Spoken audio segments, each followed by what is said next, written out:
Sorry, I'm very sorry, guys. I was supposed to tell you earlier before I got disconnected. Here in China, you cannot use Facebook, you cannot use WhatsApp, you cannot use Twitter, you cannot use Instagram. So we use VPN. As I was doing the live video with you, I was using a VPN to do this live video with you, and all of a sudden I got disconnected. I'm very sorry for that. I'm really sorry. I hope next time if I'm doing this live video constantly, I'll have good connections. So what I was talking about before I got connected was that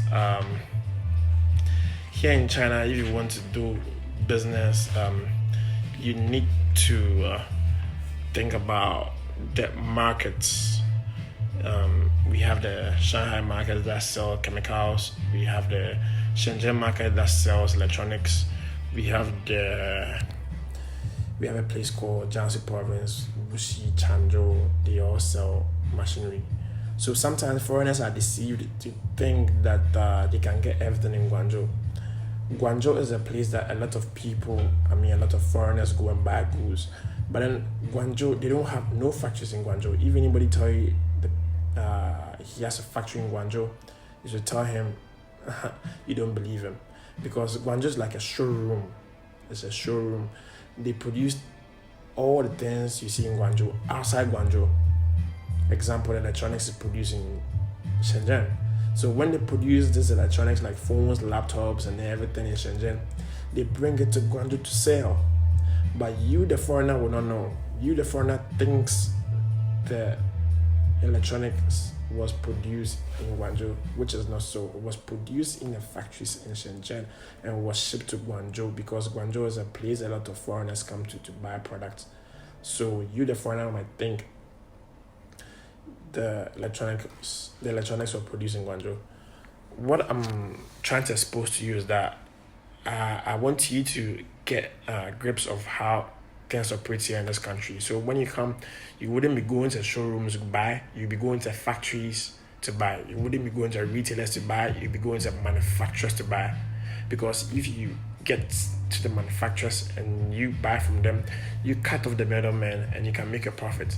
But then if you keep on buying from the middlemen from Guangzhou, then your profit will be minimized, because they add up their cost to the total cost. So you might be paying for a middleman whilst you are not supposed to be paying for a middleman if you knew where the factories were. So to recap, electronics you get in Shenzhen, furniture you get in Foshan, chemicals, any kind of chemicals you can think about you get in Shanghai, machinery you can get in Jiangsu Province, Wuxi, Changzhou, Tianjin, you can get some machines there. Tiles you can get in Foshan. Fabrics, like these fabrics, there's a place called Yiwu, it's in Zhejiang Province. Fabrics, any fabric you can think about, that's where they produce it. There are factories over there selling fabrics in Yiwu, so take note. I will go ahead and move to working visa. Those who want to come and work here in China, make it really swift. If you want to come and work here in China, you need to get a work visa, right? The company employing you, or the company who sign a contract with you, you need to ask the company to get you a work visa. To get a job here in China, you can make your friends help you get a job, or you can go online and find a job. Most of the times I put some job on my Instagram. So my Instagram, let me write my Instagram quickly for you. My Instagram is Own and Control. If you find Own and Control on Instagram, you will see my Instagram and you see the jobs I post. So either you find a friend to help you get a job in China, or you just go online and search. Most of the times, if they want foreign workers, they post it online, and you can get access to the company directly, and you can speak to the company. If they employ you, then you're lucky. So when you come, you get a work visa and you can start doing your work. It's as easy as that. Work visa is the visa required for anybody who wants to work in China. The last thing I'll talk about is starting a business in China. If you want to start a business in China and you want to be an entrepreneur in China, there are some fields you can go into. You can go into export and import. You can go into a field like, let's say, barbering salon. You can go into a field of restaurants, or you can start a consulting business. To give you a personal advice, I'll tell you to go into these two fields. Like go into the barbering salon, the services, and go into a place like a restaurant. Here in Shanghai, we don't have an African restaurant over here. To be truthful to you, we don't have an African restaurant over here. And Chinese love to taste foreign food. They love to taste the Italian food, the American food. The Italian food, the Greek food, other European like German food and all that. But then there's a lack of African restaurant over here. So most of the time they don't even think about African restaurants because there's no African restaurant advertising telling them about African food. If you go to Guangzhou, you find an African pot. There's an African restaurant over there. Yeah. And they sell some African food over there. But then in Shanghai here, there's no African restaurant over here, which is a business opportunity for those who want to invest in China. You can come here and set up an African restaurant. Shanghai is very big. The population of Shanghai is about, let's say, 30 million people. And at our cost, you have some customers. You have Chinese customers and you have foreign customers. Most of your target should be the Chinese customers. Yeah. Chinese love good food. If they taste your food and it's nice, you are going to have them as customers forever. So, targets two things: barbering salon and restaurants. Why I talk about barbering salon is foreigners have it hard to barber their hair in a Chinese barbering salon. Chinese have the Chinese people barber their hair in a different way that we don't. We the foreigners are not, let's say, accustomed to. So we normally travel hours to get a place to just barber our hair. Yeah, so barbering salon is also another hot cake business over here. So look at this too: barbering salon and restaurants. If you want to come and invest or start up a business here in China, that'll be all for today. I think we have some very few minutes. We have about 21 minutes. If anybody have any question, you can ask us your question, and we'll be here to answer. I'll be waiting for your question. Mr. Yao Abraham, do you have any questions for us today?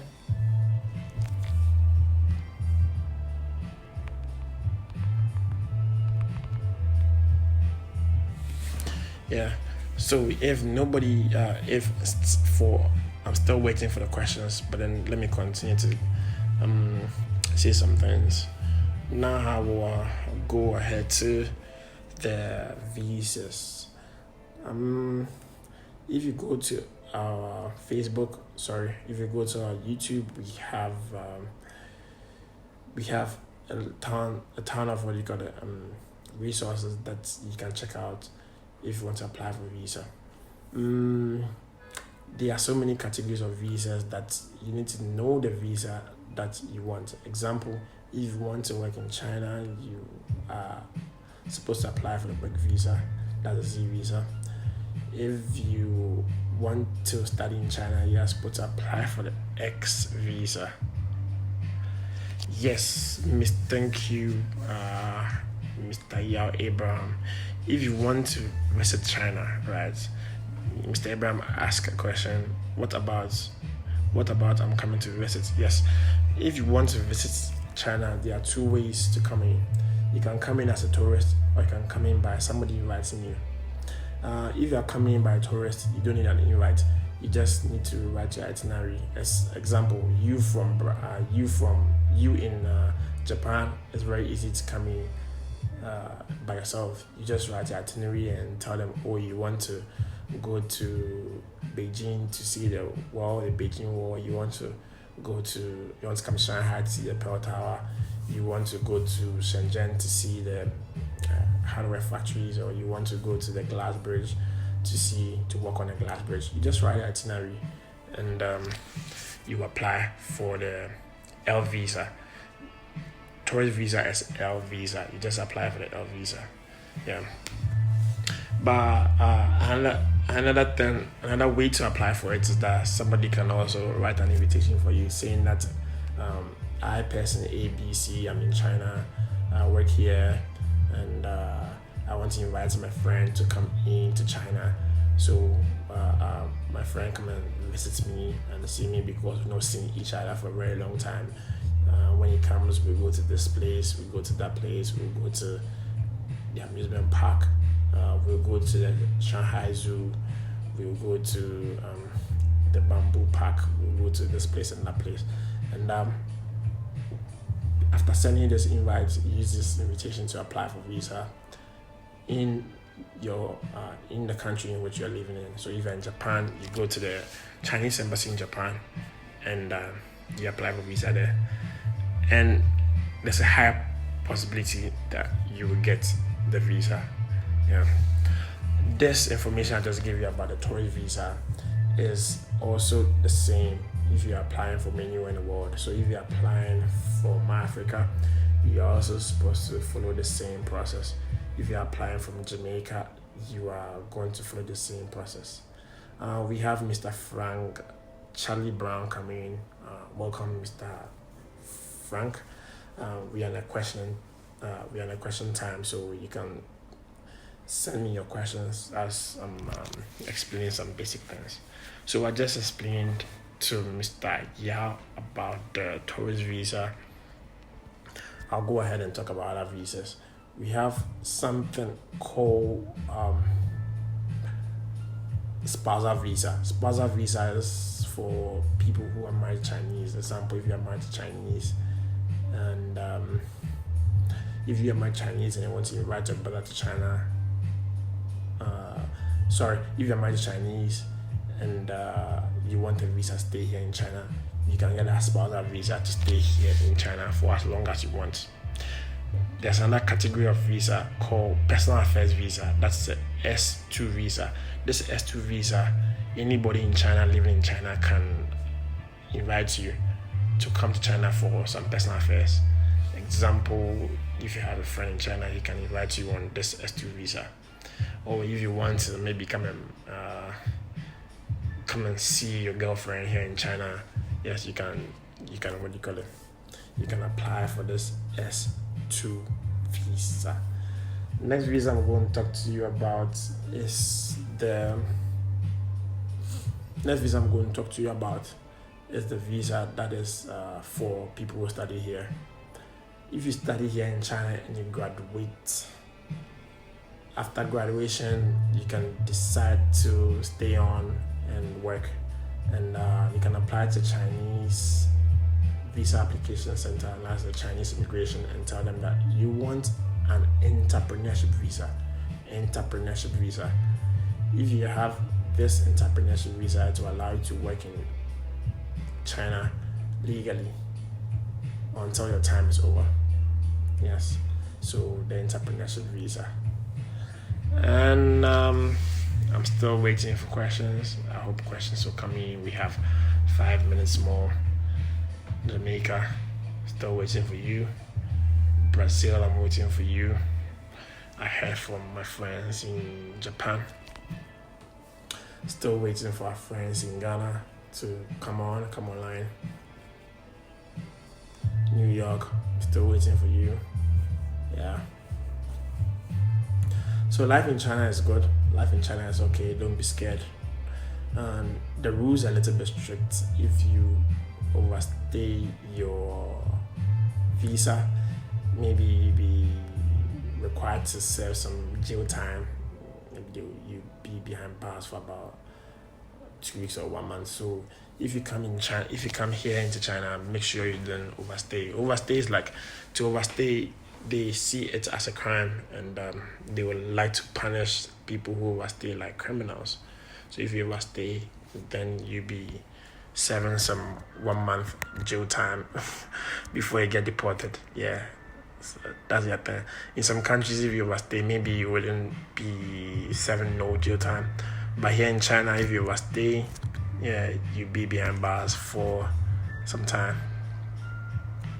So if you come in with a tourist visa, if you come in with a business visa, if you come in with an S2 visa or any other visa you come in with, just make sure you don't overstay.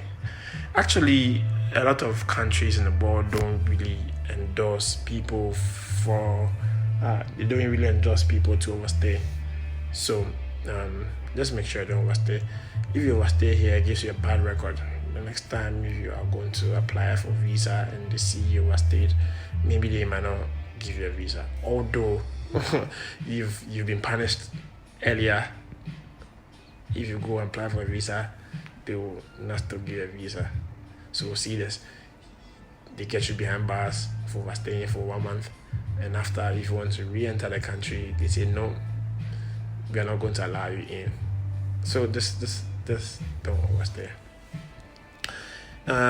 People who decide to purchase things here in China, if you want to purchase something here in China and you want to verify a company, we can help you with this verification. Yeah, or you can request them to give you their company certificates. If they give you their company certificate, you can scan. There's a QR code on the company certificate. You can scan that QR code, and you should be able to find all their information online on the government website. If you don't find their information on the government website, then you might know this company might not be legit. Yeah, this company might not be legit, because here a paper is just like a receipt. Everything is online. A paper, like a business certificate, business license, is just like a receipt. All the information is online. So if you scan your business license, you don't see the corresponding information online, then you might know that this company is not real. You should just be aware of this. In doing business here, sometimes you might be in Africa and you might not get an opportunity to fly in here. So some companies ask you to send money, they produce the things, or send money and they'll ship you the things. Before you send the money, if you have anybody here in China, you can let the person go check the goods for you. But then you should note, if the person's in Shanghai, he can check for you in Shanghai. If the person's in Shanghai and the factory is in Guangzhou, it's too far. You need a plane, you need to fly over there. So yeah, the person can't really fly over there and check for you unless you want him to do that rounds for you. So you should take note of that. One thing that you should also remember is here in China, if there's any issue, right, the Chinese laws is used to solve the problems. So I would advise you that if you are coming to buy things in bulk, preferably you should pass it through maybe an export and import company here. Example, if you're from Ghana and you know a Ghanaian export and import company here, you can help them, you can let them help you go check the company and be something like, let's say, people who are inspecting the goods, like people who will verify everything for you. So example, they can verify the bank account for you, the company bank account, and see if it's really for the company. They can help you verify and see if the company really exists and all that. You should do that, because if there's any problem, you need to fly in here to China to get it solved. It will be hard to start chasing fraudulent factories over here or fraudulent people over here whilst you are back home in Africa. So it's about time. It's 9:31, and I think this is the scheduled time. We need to bring the program to an end. I'll say thank you to all my friends in Jamaica. Thank you, stand up to you. My friends in Brazil, thank you to you. I'll say thank you to my friend Yahweh Abraham. I really appreciate it from in Japan. Yahweh Abraham in Japan. You've been very supportive. I'll say thank you to my friends in Ghana. Some could make it, some couldn't make it. And I'll say thank you to all my friends in China. Anytime any one of you wants to ask or know anything about China, you can just send me a message. We'll be here to help you out. In fact, we have a company here, and we are doing well. We are trying to organize group of Africans to start investing in this country, because it's the second richest country in the world. Yeah. So I have to bring this program to an end. Thank you all for coming, and I hope next month by the same time you will be here with me. Next month I'll be discussing more into details on other topics. So thank you very much. God bless us all. Bye.